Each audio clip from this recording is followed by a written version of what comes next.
It occurred precisely 23 minutes into what Adam Schiff was convinced would become the crowning achievement of his political life. He had entered the East Room of the White House under the impression that he was the predator and the grand interrogator finally trapping his quarry. For 8 years, he had constructed this specific storyline while cultivating the image of a grave intelligence specialist burdened by dark truths he could only warn us about, but never fully reveal. He believed this press event was merely his victory lap, completely unaware that he was actually standing directly atop a trapdoor. The arrangement was entirely novel, because the White House had framed it as a summit for transparency and a direct engagement to heal the lasting scars of the Russia inquiry. President Trump had offered front-row seats to his harshest critics, giving them the initial opportunity to speak at the microphone. The media frenzy was immediate, with CNN labeling it the ultimate confrontation and MSNBC running a countdown clock on their screen. Inside the East Room, the air was electric and heavy with the breath of 300 journalists packed together tightly, while cameras aimed at the podium like sniper rifles. Adam Schiff sat in the front row fixing his cuffs with a notepad on his knee full of inquiries crafted to be impossible to answer. He had practiced the tone of his voice to sound stern and disappointed yet authoritative, planning to ask about the Trump Tower meeting and Manafort and the endless smoke he had insisted for a decade proved a fire existed. He glanced around the chamber while nodding to his confederates in the press corps, feeling entirely untouchable at that moment. At exactly 2 p.m., Donald Trump arrived, though he did not march in with his typical boisterous rally energy or to the sound of music. He walked in slowly while clutching a thick black binder beneath his arm, appearing calm in a way that felt dangerous. After placing the binder on the podium and adjusting the mic, he looked straight at Adam Schiff and thanked everyone for attending with a steady voice. For 8 years, this nation has been divided by a falsehood, a lie repeated constantly by individuals who knew the truth, yet hid behind security clearances to mislead the American public. Schiff tensed up, expecting an insult, but this felt distinct because it was not a slur, but rather an introduction. Today, Trump continued, I am revealing the truth in its entirety, including every briefing and memo and intelligence assessment that was concealed from you. He lifted a remote control and invited Senator Schiff to ask the first question. Schiff stood and took the microphone, feeling the heavy burden of history upon him. Mr. President, he started with a voice projecting well, for years there have been recorded contacts between your campaign and Russian operatives. The American people deserve to know why you have constantly attempted to hide the nature of these connections, and why you disregarded warnings about compromise from the intelligence community. It was an impeccable question that presumed guilt and sounded serious. Trump replied that it was a great question, neither deflecting nor attacking Schiff's character. He merely pushed a button on the remote behind him, causing 2 enormous LED screens to flicker into existence. A document appeared which was not a tweet, but an official government record stamped top secret with a heavy red line through it and a new stamp marking it declassified on January 15, 2025. Trump pointed to the screen stating, "This is the official transcript of the Gang of Eight, briefing from March 15, 2017. The Gang of Eight comprises leaders from both parties and the intel committees, and you were present, Adam, as we can see your signature on the log." The text on the display was enlarged to show crisp and undeniable bureaucratic language regarding the FBI counterintelligence assessment of the Trump campaign and Russia. The findings stated the Bureau had investigated multiple contacts and found no evidence of coordination or conspiracy between the Trump campaign and the Russian government. The investigation continues, but no credible intelligence backs the hypothesis of coordination, and the words "no evidence" were highlighted in yellow. Trump read aloud the date March 15, 2017, and noted that you sat in a secure room while the FBI looked you in the eye. They told you explicitly that they had discovered no evidence of coordination. Trump looked down at Schiff, who remained standing with the microphone hanging limply in his hand. "You heard that?" Trump said. "And you signed the paper confirming you heard it." "That was a Wednesday," Trump noted as he clicked the remote again. "So now, let us see what you did on Thursday." Schiff felt his heart pounding against his ribs because he knew what was coming. He recalled the interview and the surge of power he felt when giving it. The thrill of being the man who knew the secrets. However, looking at the document on the screen, which was cold, hard proof of what he had actually been told, he realized with a sickening lurch that the context had shifted. He was no longer the hero of the tale, but the villain, and 78 million people were watching this transformation occur in real time. The atmosphere in the East Room seemed to vanish as it was sucked out by the collective gasp of the press corps. On the screen, the classified briefing log from March 15, 2017, stayed frozen with the words, "No evidence," looming like a judgment. Adam Schiff stood paralyzed in the front row, trapped in the harsh lights, while his mind raced to find an escape route that did not exist. Donald Trump did not give him a moment to breathe before pressing the button on the remote again. The screen split to show the FBI document on the left and a video player on the right. "This is the very next day," Trump narrated with a clinically detached voice, marking March 16, 2017, less than 24 hours after you left that secure briefing room. You went on Meet the Press with Chuck Todd, and the video played with crystal-clear audio booming through the high-quality speakers of the room. There was a younger and eager Adam Schiff leaning into the camera with that familiar look of grave, patriotic concern. In the video, Schiff told Chuck that he could not go into specifics due to classification, but could confirm seeing more than circumstantial evidence of collusion. "There is direct evidence of deception and evidence of a relationship that is deeply concerning." Trump paused the video, leaving the face of Adam Schiff on the screen frozen in mid-sentence, looking self-righteous and assured. Trump turned to the real Adam Schiff, standing 10 feet away, looking like a ghost, and repeated the phrase, "more than circumstantial evidence." "That is what you told the country, and that is what you told the world," while he pointed to the document on the left. "However, the FBI told you 24 hours earlier that there was no evidence." So Trump asked while leaning over the podium with his eyes locking onto Schiff, "I have a simple yes or no question.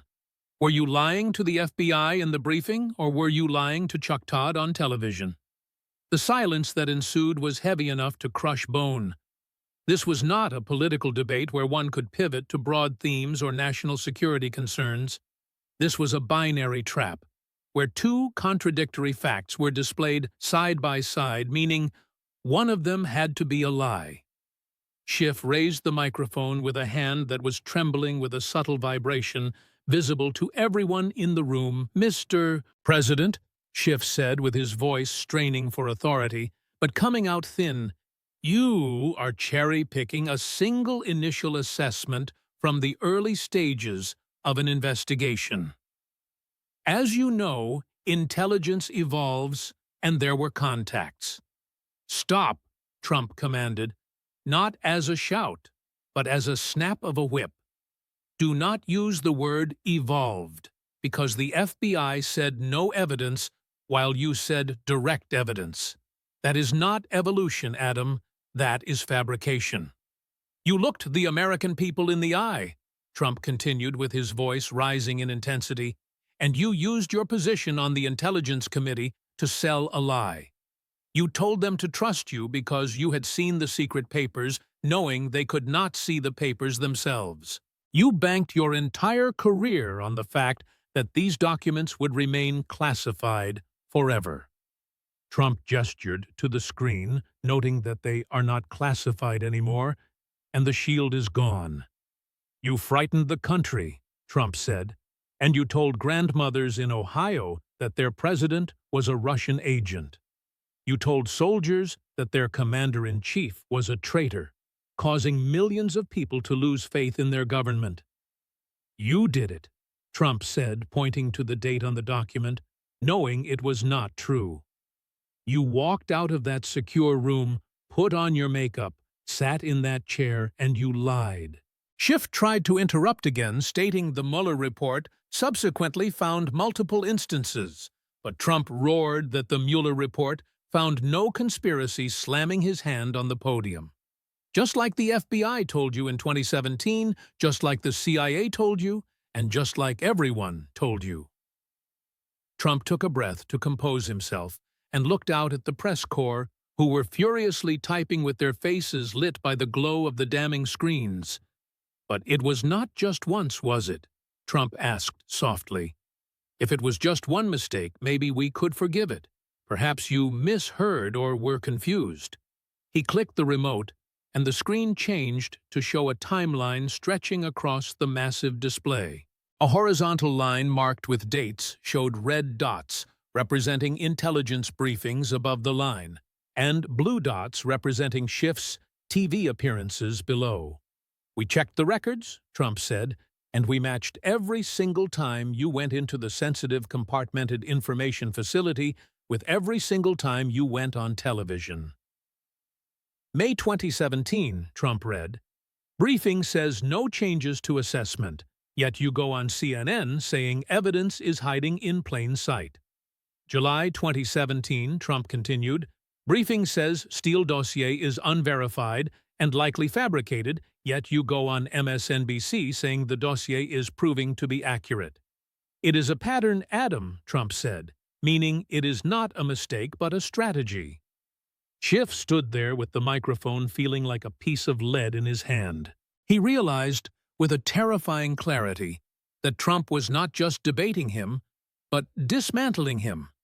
He was taking the one thing Schiff had always relied on, his credibility as an insider, and turning it into evidence of fraud.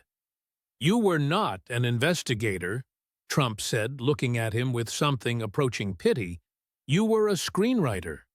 You were writing a spy novel for CNN, and you used the seal of the United States Congress to sell it. But the book is over, Trump said, and we are just getting to the plot twist, because lying about the briefings was not enough for you, was it? You had to leak them, too, and a new document appeared on the screen showing a phone log.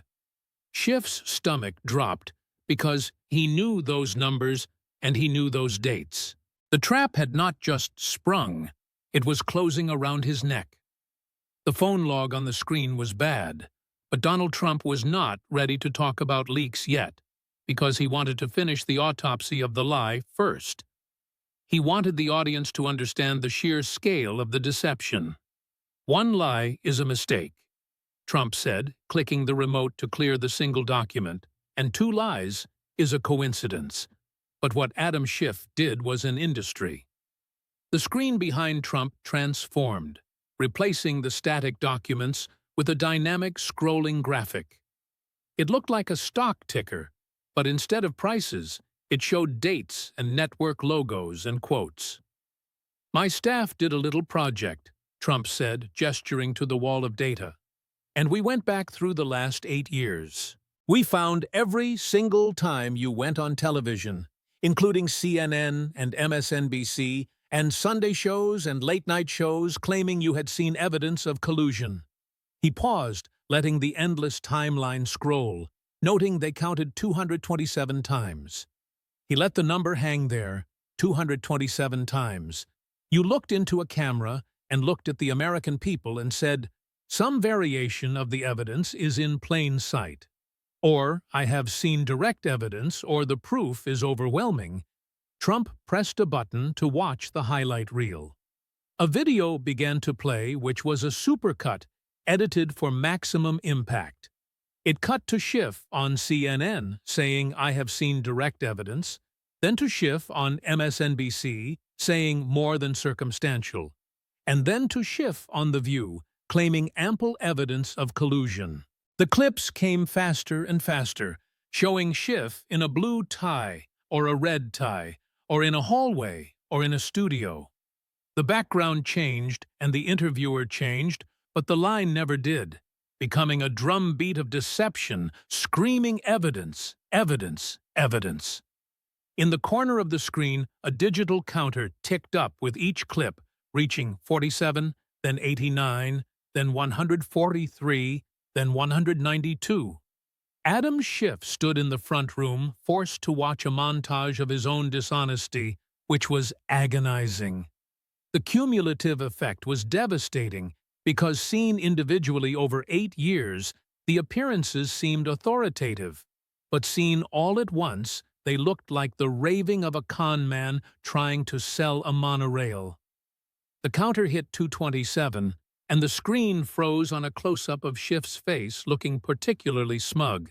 Trump turned back to the real Schiff, whose face was currently drained of all color. 227 times, Trump said softly, and we checked the briefing logs for every single one of those dates. He pointed to the screen, noting that every single briefing said no. There was never a moment, not one, where the FBI or the CIA told you they had found conspiracy. Not in 2017 or 2018 or 2019. So, Senator, Trump asked, what evidence were you talking about? Was it invisible or imaginary, or just a script you wrote to get booked on Rachel Maddow? Schiff cleared his throat, trying to summon the indignation that had served him so well for so long. Mr. President, the intelligence picture is complex, and there were contacts that raised grave counterintelligence concerns even if they did not meet the legal standard of criminal conspiracy. I was speaking to the threat to national security. You said collusion. Trump's voice boomed, cutting through the spin. You did not say counterintelligence concerns. You said you had proof of a crime, and you said I was a traitor.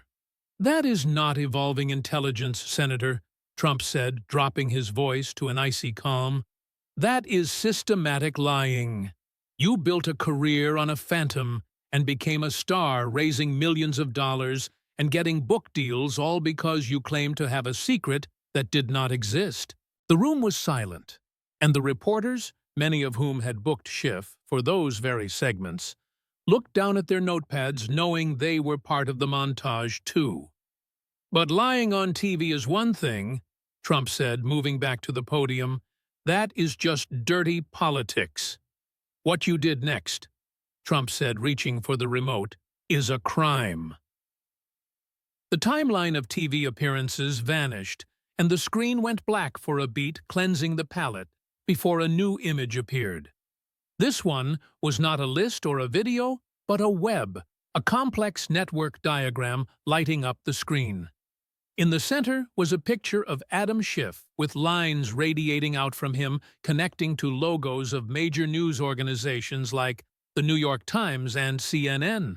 Let's talk about the leaks, Trump said, noting that when classified information ends up on the front page, the FBI gets upset and investigates who had the info and who talked to reporters. Trump pointed to the screen, stating these are phone records from FBI counter-leak investigation files declassified today. He zoomed in on a specific section of the web showing December 12, 2016. Trump read that, at 4:47 p.m., a call is placed from your personal cell phone to a producer at CNN, and the call lasts 15 minutes. December 13, 2016, Trump continued, the very next morning, CNN breaks a story that intel chiefs presented Trump with claims of Russian compromise, citing sources familiar with the briefing. Trump looked at Schiff, stating, you were the source, Adam. He moved to the next data point, showing December 18, 2016, at 3:22 p.m., a call from your office line to Adam Goldman at the New York Times lasting 23 minutes. December 20, 2016. The Times runs a story saying British intelligence shared evidence with U.S. officials citing congressional sources. It is a perfect pattern, Trump said. Call then story, Then call, then story 43 times. You did not just lie about the briefings, Trump said, walking to the edge of the stage. You leaked them. You took classified information secrets you swore an oath to protect, and you gave them to your friends in the media to hurt me. And then, Trump added with a dark chuckle, you would go on television the next day and say you cannot comment on classified matters while calling the report disturbing, thus confirming your own leak. Schiff stepped forward, with his voice sharper now.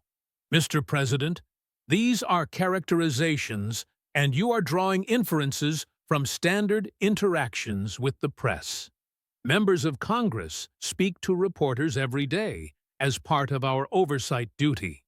Oversight? Trump snapped. Leaking classified intelligence about a sitting president is not oversight. It is a felony. You weaponized your security clearance, Trump said, and you used the secrets of the United States government as political ammunition. You knew the FBI investigation was finding nothing, so you leaked partial misleading snippets to the press to keep the narrative alive. That is not oversight, Senator, Trump said. That is propaganda. He pointed to a specific line on the chart noting January 10, 2017, when you called David Ignatius at the Washington Post. An hour later, he runs the story about Mike Flynn's calls, which was a felony leak that ruined a man's life, and you were on the phone with the reporter right before it dropped. Did you tell him? Trump asked. Did you break the law to get a headline? Schiff did not answer because he couldn't, as to deny it was to invite a perjury trap, while to admit it was to confess to a crime. He stood there with the silence stretching out and damning him more than any answer could. You see, Trump said to the audience, he cannot answer because the phone records do not lie and the timestamps do not lie.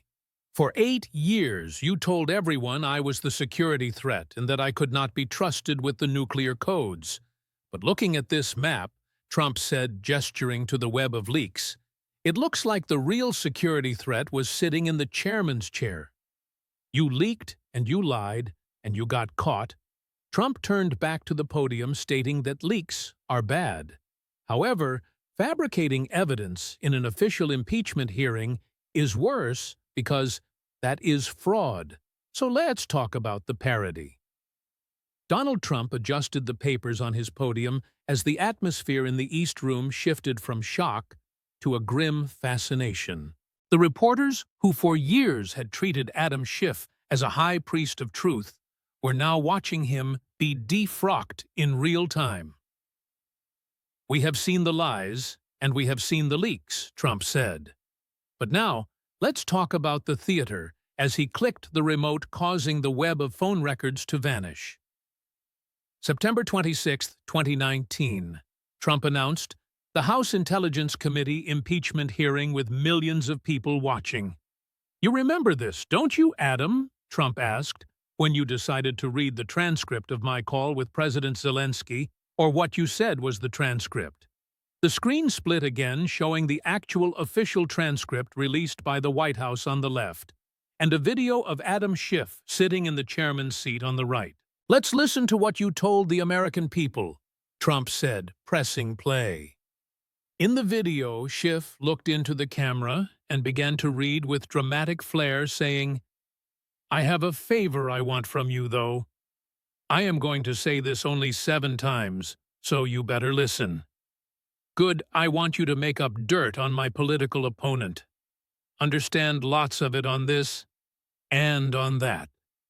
Trump paused the video and repeated the phrase, make up dirt 7 times.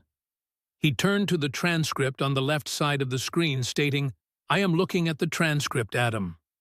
I do not see those words. I do not see make up dirt. I do not see listen good. And I do not see 7 times.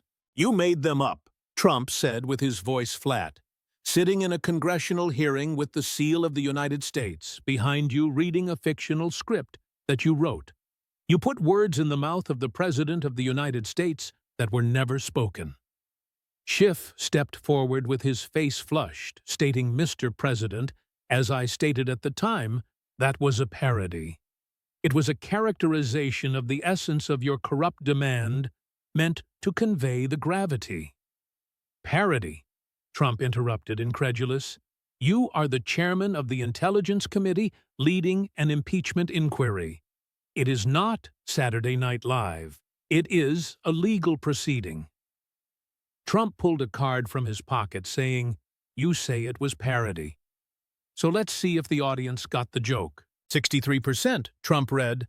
That is the percentage of people polled who believed those were my actual words, because you didn't say, "Here is a joke." You said the essence of what the president communicates is this, so you tricked them. You lied to them, and you fabricated evidence in an official hearing to make me sound like a mob boss because the actual transcript wasn't bad enough for you. That isn't oversight, Trump said, pointing a finger at Schiff. That is fraud. You have legal immunity for what you say in Congress, Trump acknowledged, as the speech or debate clause protects you. You can lie on the floor of the House and not go to jail, but it doesn't protect your reputation because it proves you are willing to manufacture reality to get what you want. Schiff stood silent as the defensive parody had always been weak, but seeing the fake dialogue played next to the real text made it look pathetic. But you didn't just make up the call, Trump said, moving on. You also made up how the whole thing started. So let's talk about the whistleblower. The screen changed again, and a new timeline appeared focused on August and September of 2019. The impeachment started because of a whistleblower complaint, Trump said, and we were told this was a brave independent patriot who saw something wrong and came forward. And you, Trump said, looking at Schiff, you went on television on Morning Joe on September 17th, and you were asked directly if you had spoken to the whistleblower. Trump played the clip where Sam Stein asks, "Have you heard from the whistleblower?" and Adam Schiff replies, "We have not spoken directly with the whistleblower." "We have not spoken directly," Trump repeated, noting it was a clear and definitive answer. He clicked the remote saying, "Now, let's look at the visitor logs for your office," as a document appeared from the House Intelligence Committee's secure spaces. August 12, 2019, Trump read, 1 month before the complaint was filed, the whistleblower calls your staff director, and the call lasts 43 minutes. August 14, 2019, Trump continued, an in-person meeting occurs at your Capitol Hill office, where the whistleblower meets with your top aides. August 28, 2019, Trump said, a second meeting happens where your staff helps him find a lawyer and draft the complaint. You didn't just speak to him, Adam, Trump said. You coached him and knew exactly who he was and what he was going to say because your team helped him write it. And then, Trump said, gesturing to the video clip still frozen on the screen, you went on TV and looked the American people in the eye and said, "We haven't spoken." That is a lie, Trump stated, a direct, verifiable lie about the origins of an impeachment. You weren't the judge, Adam, Trump said. You were the architect who built the trap and baited the hook. And then you pretended you were just a neutral observer when it sprang, which is coordination, and hiding it is deception. Schiff's mouth opened to protest and explain the difference between we meaning the committee and we meaning himself personally. But he stopped. He knew how it would sound, and that splitting hairs about the definition of spoken with was exactly what a guilty person did. You coordinated with the accuser, Trump summarized. You lied about the coordination, and you used the fake process to try to overturn an election. But speaking of elections, Trump said with his voice darkening, let's talk about the big one, the laptop and the 51 spies. The air in the room grew heavier as everyone knew this was the final blow because the Hunter Biden laptop story was the wound that was still fresh. You love to talk about Russian disinformation, Adam, Trump said, but in October 2020, You didn't just talk about it, you created it.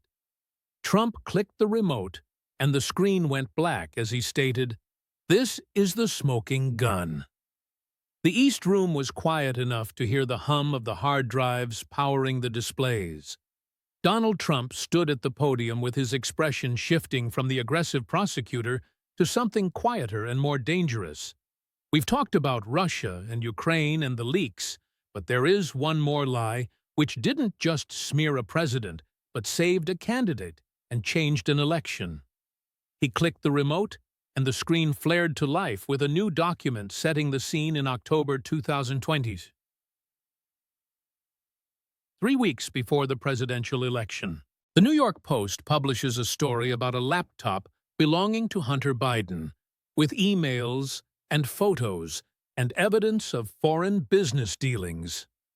"And you, Adam," Trump said, turning to Schiff, "you knew exactly what to do, so you went to your playbook and yelled, 'Russia.'" This is a classified briefing log from October 14, 2000. The day the story broke, and the FBI briefed the Gang of Eight where you were present. The document on the screen was magnified, showing the subject as Hunter Biden Laptop Foreign Influence Analysis. Finding that the device has been authenticated and forensic analysis confirms the data is genuine, the Bureau has found no intelligence indicating the laptop is part of a Russian disinformation campaign. "The FBI told you it was real," Trump said with his voice hard. "They told you it wasn't Russia, and they told you it wasn't a hack." Trump clicked the remote, noting 2 days later on October 16, 2020. You went on CNN with Wolf Blitzer. The video played showing Schiff looking grave and authoritative, saying clearly, "The origins of this whole smear are from the Kremlin." "From the Kremlin," Trump repeated. "You sat there knowing the FBI had just told you it wasn't the Kremlin, and you lied to the American people 3 weeks before an election." "But you didn't just lie," Trump said. "You organized a cover-up," as he clicked the remote again to show a new document. "We subpoenaed these emails from your committee staff, dated October 17, 2020. From your staff director to former CIA directors John Brennan and James Clapper." The email stated the chairman feels it is critical to frame this story as a Russian information operation before the debate, and we need a statement from senior intel officials. "You wrote the letter, Adam," Trump said, the famous letter of 51 spies that said the laptop had all the classic earmarks of Russian disinformation.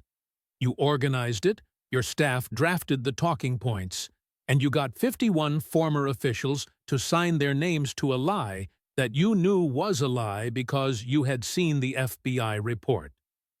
Trump showed a montage of headlines including Twitter banning the New York Post and Joe Biden citing the letter on the debate stage. You censored the truth and used your security clearance to trick the media and tech companies into silencing a legitimate news story, which is election interference. "You rigged the information war," Trump said, walking to the edge of the stage. "You knew the laptop was real because the FBI told you, but decided the American people weren't allowed to know that. So you created a fake letter from fake experts to support a fake narrative." Schiff looked at the floor as the letter of 51 had been his masterstroke in 2020, but seeing the sausage-making of deception exposed, stripped away the veneer of patriotism. "You cheated," Trump said simply. "You cheated the voters and history, and you used the Intelligence Committee to do it." Trump walked back to the podium and placed his hands on either side of it, looking spiritually exhausted, as if the weight of 8 years had finally lifted. "We're done with the slides," Trump said. "Turn them off," and the screens went black, leaving the room silent. Trump looked at Adam Schiff, stating, "I have one last question," as the darkness of the screen seemed to make the room smaller and more intimate. Donald Trump stood at the podium, stripping away the showmanship, leaving only the cold, hard reality of the evidence he had just presented. Adam Schiff stood in the front row as a solitary figure in a sea of reporters who were now viewing him with the clinical detachment of coroners. "We have gone through the record," Trump said quietly. Seeing the Russia briefings and the Ukraine transcript and the leak logs and the laptop emails, he leaned forward, looking directly into Schiff's eyes, and said, "So, Senator Schiff, I want to ask you the question you have been asking me for 8 years." Trump paused, letting the silence stretch until it was uncomfortable, and the only sound was the shutter of a single camera. "How many times," Trump asked, "how many times did you lie to the American people?" Schiff opened his mouth, but nothing came out. "Was it the 227 times you claimed you saw evidence of collusion when the FBI told you there was none? Was it the 43 times you leaked classified secrets to the New York Times and CNN, then went on TV to confirm your own leaks? Was it when you fabricated a fake transcript of my call with a foreign leader and read it into the congressional record as fact? Was it when you coordinated with the whistleblower and then told the country you had never spoken to him? Was it when you knew the Hunter Biden laptop was real, but you organized 51 spies to call it Russian disinformation so you could win an election?" Trump's voice rose with each question, creating a crescendo of accountability. "How many times, Adam," Trump demanded, "how many times did you use your security clearance as a weapon? How many times did you look into a camera and deceive the people who pay your salary? You spent 8 years calling me a liar and a traitor, and you impeached me twice, tearing this country apart. And the whole time," Trump said, gesturing to the empty screens, "it was you who was holding the smoking gun. You were the one hiding the truth. You were the disinformation machine." The room was frozen as 78 million people watching at home held their breath, waiting for the rebuttal. They waited for the skilled debater and Harvard lawyer to say something to defend himself. But Adam Schiff said nothing. He stood there pale and small as the weight of the documents and dates and phone logs pressed down on him. There was no spin that could survive the receipts, and no context that could explain away the signatures on the briefing logs. Trump watched him for a long moment, then shook his head, saying, "You don't have an answer because the answer is thousands." "You lied so many times you forgot what the truth looked like," Trump said, gathering his papers. "The American people deserved better. They deserved the truth, and an intelligence committee that protected them, not one that gaslit them. Instead, they got you," Trump said, looking at Schiff with finality, declaring, "This press conference is over." Trump turned and walked out of the East Room without looking back, as the spell broke and the room erupted into chaos. Reporters jumped to their feet, shouting questions, not at the empty podium, but at the man standing in the front row. "Senator, did you leak the Flynn call? Senator, why did you sign the letter? Senator, is that your signature on the briefing log?" Adam Schiff didn't answer because he couldn't. So he grabbed his notepad and pushed his way toward the side exit. His aides tried to form a flying wedge to block the cameras, but the swarm was too thick. He kept his head down with eyes fixed on the carpet, fleeing the scene of his own destruction. The confident entrance of an hour ago was a distant memory, and he looked like a man trying to outrun a tsunami. As he pushed through the double doors, escaping into the hallway, the image was captured by 100 cameras. Adam Schiff, the man who demanded the truth, was seen running away from it. Within minutes, the internet exploded, and the clip of how many times hit 93 million views in the first hour. The hashtag #SchiffLead trended #1 globally, as the high-resolution images of the briefing logs were downloaded millions of times. For 8 years, Adam Schiff had been the hunter, but in 90 minutes, Donald Trump had turned him into the hunted. The narrative had shattered, and the secrets were out with no way to put them back in the box. The press conference ended at 3:43 p.m., and by 4 p.m., the political career of Adam Schiff was being autopsied on every screen in America. Donald Trump had left a digital crater, and the Schiff dossier containing every leak and lie was uploaded to the White House website. The server crashed 3 times in the first 20 minutes from the traffic, while cable news reacted with shock and scrambling. Fox News was in a victory lap, but the real devastation was happening on the networks that had built Schiff up. On CNN, the anchors looked shell-shocked as they looked at the briefing logs with his signature on them. A legal analyst admitted it is hard to reconcile because his signature is right there on the briefing that says no evidence. MSNBC tried to pivot, arguing this is a weaponization of classification, but a former federal prosecutor shook his head. The documents are declassified and public record now, so you cannot cherry-pick a signature on a log. He was in the room, he knew, and he lied, which is not politics, but proof. By the next morning, the dam broke, and 17 ethics complaints were filed with the Senate Ethics Committee before noon. Even watchdog groups that usually targeted Trump were filing against Schiff, citing egregious abuse of security clearance. The Department of Justice announced a review of the leak investigation as the phone records were a roadmap for prosecution. The most brutal blow came from his own colleagues in the Senate, because senators hate being embarrassed.